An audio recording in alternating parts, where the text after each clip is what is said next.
Yeah, absolutely. I mean, what a combination. Husband and wife, Joy, Amy and Jack Mildwater. You're back again. You're just telling me this is your 6th year, but it hasn't been a great run. Tell me about it. Unfortunately, we're 5 DNFs and counting, although always different mechanical failures, so we've kept it interesting, kept it, mixed up, and this year we're hopefully prepared and get back. So, Amy, tell me, whereabouts are you guys from? How far have you travelled to be here? We still sometimes refer to ourselves as territory locals because we love it up here, but right now we're down in Mount Gambier, SA, so hoping to get to some more races and to travel to the States to race.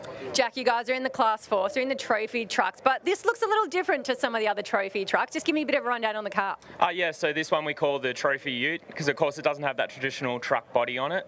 And we still have a 7-litre LS, so I think it's probably one of the only cars here that has like the correct motor for its body in the upper classes, I guess. But yeah, no, it's a ton of fun. And do you guys do all the work on your car yourself, like in between events? I mean, how does all that work? Yeah, we primarily do all the work ourselves. There's a few things we farm out like engine and gearbox, but everything else is done in-house. Now tell me, whose idea was it to start this off from the beginning? As a married couple, sometimes driving together isn't always the best idea, so whose idea was this? Well, we weren't actually married in the beginning, and so it's worked out well. Yeah, Finke actually was our honeymoon, or he claimed it to be the honeymoon, and since then we've been back every year chasing that finish.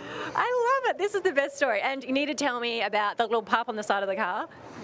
That would be our puppy dog, Eddie. So he's at home right now, we're missing him a lot, but when he's around, he loves to ride in this as well. Okay, so there obviously is a few people that have to come together to make all this thing work. I mean, how many people in your crew and who does all the work?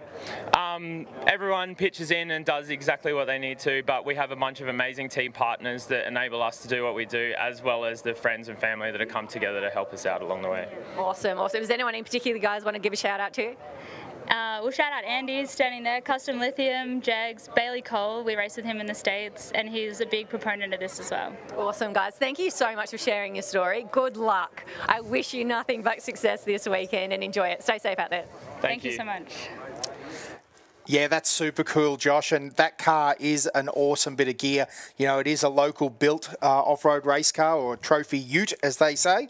And, it was not so long ago that there was a few of those style of Commodore ute, Thorn-built vehicles getting around, but I know that those guys have done an absolute ton of work to that to get it to the place where they've got it now. And again, they mentioned that racing in America. Those guys go over regularly and race at King of the Hammers in February and bits and pieces like that. And, with the Coles actually started that. Bailey's the son of David Cole, and to see that, progression in those guys racing over in America, really, it is a big story this weekend. And more and more with social media and, the connections that we've got, lots of guys are racing between Australia in America. You'll hear this year more than ever probably will mention, oh, that's an American vehicle builder, or, that's an Australian that goes over. We were talking in the commentary box before about Michael Dolan, Mr. Diggett.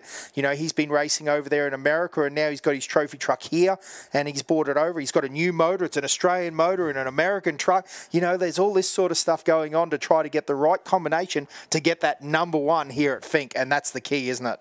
Yeah, it definitely is. You've got to have all the right factors go the right way for you over the weekend, and that's the biggest thing as well. And as Rihanna was talking to with the mild waters there, it's the desert's way of saying, hey, we want you to come back. So it's hard at times when you do have that much failure at an event like this, but it also gives drivers being able to get out there and race. So we'll go back down to the start-finish line with Kiaiza.